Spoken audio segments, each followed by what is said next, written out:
Gaza కొత్త ఉదయాన్ని చూసింది. కాల్పుల మోత, బాంబు పేలుళ్లు లేని శాంతియుత వాతావరణం కనిపించింది. హమాస్ చెరలో ఉన్న బందీలు విడుదలయ్యారు.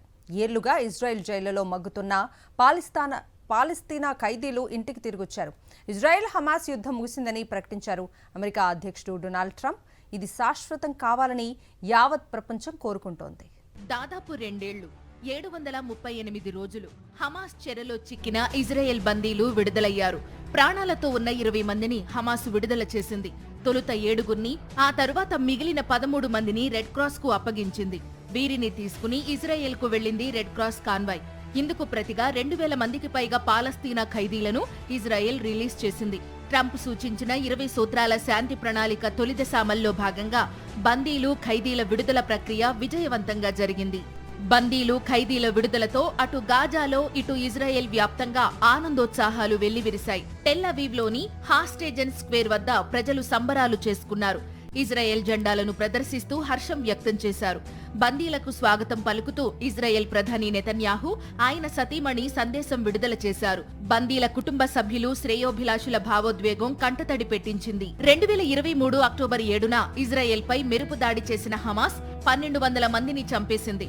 251 మందిని బందీలుగా పట్టుకెళ్లిపోయింది. వీరిలో ఇప్పటికే కొందరు విడుదలవగా మరికొందర్ని ఐడిఎఫ్ రక్షించుకుంది. ఇజ్రాయెల్ లెక్కల ప్రకారం హమాస్ వద్ద 48 మంది బందీలుగా ఉన్నారు.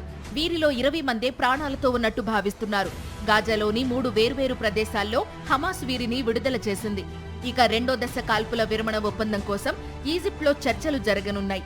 ఈ చర్చల్లో ట్రంప్ పాల్గొననున్నారు. గాజాలో బందీలు విడుదలవుతున్న సమయంలో ట్రంప్ ఇజ్రాయెల్లో ల్యాండ్ అయ్యారు.